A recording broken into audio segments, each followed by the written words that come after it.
बिहार छोड़कर जाता क्यों है मजदूर? आफ्टर ऑल बिहार के अंदर इतना कुशल मजदूर अवेलेबल है, तो ये बाहर जाता क्यों है? तो इसके पीछे का बहुत बड़ा कारण है यहां पर रोजगार का अभाव होना। असल मायने में बिहार के अंदर अपनी कोई भी इंडस्ट्री नहीं है, बिहार में कोई भी नया उद्योग नहीं लग रहा है, और दूसरा, बिहार में जो उद्योग थे वो लगातार बंद होते जा रहे हैं। और तो और जो यहां पॉपुलेशन डेंसिटी है उसके चलते बिहार के लोगों के लिए अपने एरिया में कृषि करने के लिए पर्याप्त खेत नहीं है, यानी प्रति व्यक्ति जो भूमि होनी चाहिए जिससे वो अपना भरण पोषण कर सके वो अनुपलब्ध है। ऐसी स्थिति में बिहार के लोगों को अपना स्थान छोड़कर निकलना पड़ता है, और जब ये निकलते हैं तो पढ़ाई लिखाई के लिए अच्छे संस्थानों की कमी का सामना करते हैं। अपने बच्चों को बेहतर शिक्षा के लिए इन्हें बाहर जाना पड़ता है, और जब ये बाहर जाते हैं तो अपना जगह छोड़कर जब कोई बाहर जाता है तो उसे निश्चित ही जिल्लत सहन करनी पड़ती है।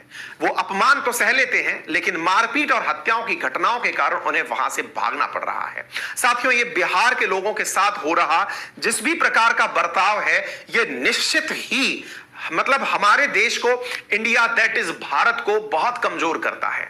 सरकारों को चाहिए, चाहे वो केंद्र में बैठी सरकारें हो चाहे राज्य में बैठी सरकारें, और इतना ही नहीं, बिहार का युवा जो कि पूरी तरह से अब मतलब अपने आप में समर्थ युवा है, जो अपने आप में बहुत सी विद्याएं जानता है, दिमाग से सक्षम है, देश को जाने कितने सारे आईएएस आईपीएस बिहार ने दिए हैं, वो बिहार के उत्थान के लिए सरकार पर एक मोरल प्रेशर क्रिएट करें।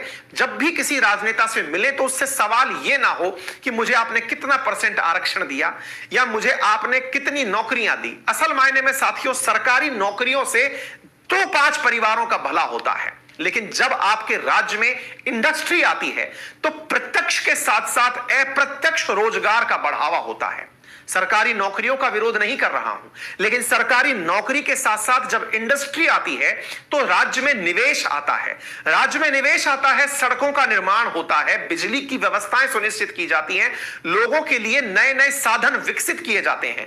केवल 400-500 वर्कर जो वहां फैक्ट्री में काम करते हैं उतना ही नहीं, उनसे इनडायरेक्टली कनेक्टेड बहुत सारे लोगों को रोजगार मिलता है। इसी को इन्वेस्टमेंट कहा जाता है। सरकारों पर यह जिम्मेदारी आप लोग आधारित करें कि आप कैसे ना कैसे करके बिहार में रोजगार के स्तर डेवलप करें। साथियों, एक समय था जब बिहार के अंदर चीनी मिलों के कारण रोजगार मिला करता था, लेकिन अब लगभग 250 चीनी मिल बंद पड़ी है। कर्मचारियों को चीनी मिल से कोई भी मुनाफा नहीं हो रहा है।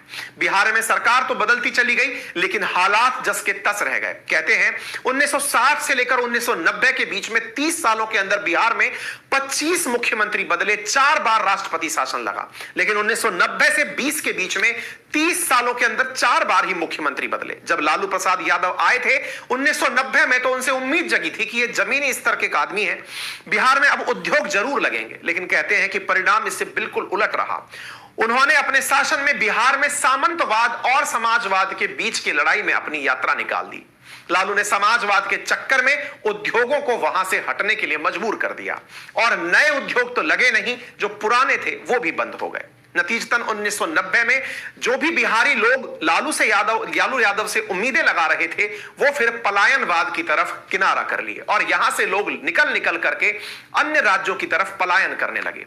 बाद में फिर उम्मीद जगी नीतीश कुमार जी से। नीतीश कुमार सीएम बनने से परिवर्तन की एक उम्मीद तो जगी थी, लेकिन उन्होंने अपना विकास नालंदा के आसपास ही केंद्रित कर दिया जहां से वे चल रहे थे। फिर रहा सहा कसर शराबबंदी ने पूरा कर दिया। शराबबंदी हालांकि राज्य अपनी शासन व्यवस्था में दिखाती है, लेकिन शराबबंदी के लिए जो आवश्यक फैक्ट्रियां लगा करती थी जिनसे थोड़ा बहुत रोजगार आता था, वो भी एक बहस का विषय है कि शराब से रोजगार आता है कि अवनति आती है। लेकिन अब बिहार में लोग नकली शराब पी करके, स्मगलिंग करके शराब पी करके अपना नुकसान कर रहे हैं। कुल मिलाकर बात यह है कि किसी एक व्यक्ति को दोष देना जिम्मेदार नहीं है। दोष देकर के आप जिम्मेदारियों से किनारा नहीं कर सकते। असल में आप अपने ऊपर भी जिम्मेदारी लीजिए, क्योंकि जब तक आप सरकारों पर जिम्मेदारी डालते रहेंगे तब तक आपको वैसी ही सरकारें मिलेंगी जैसी आप अपेक्षा करते हैं। असल मायने में कुछ जिम्मेदारी अपने ऊपर भी लीजिए। यह विश्वास कीजिए कि आप जागरूक युवा के नाते सरकारों के समक्ष जब प्रस्तुत हो तो उनके सामने आप और विकल्प बेहतर कि आज का युवा क्या चाहता है यह प्रस्तुत कर सके। लेकिन यह एक दिन में संभव नहीं हो पाएगा। बिहार ने बहुत खूबसूरत राजनेता देश को दिए हैं। बिहार ने बहुत ही जबरदस्त न्यूज एंकर्स, बहुत अच्छा साहित्य, बहुत अच्छे आईएएस आईपीएस, बहुत बढ़िया आईआईटीएंस और बहुत जबरदस्त कुशल कार्मिक दिए हैं। लेकिन अब उन्हें बिहार के लिए भी मेहनत करने की आवश्यकता है। लेकिन वहीं केंद्र और राज्य सरकारों को अपने बिहार के जितने भी भाई बहन इधर उधर राज्यों में हैं उनकी सुरक्षा सुनिश्चित करने के लिए प्रयास करना चाहिए।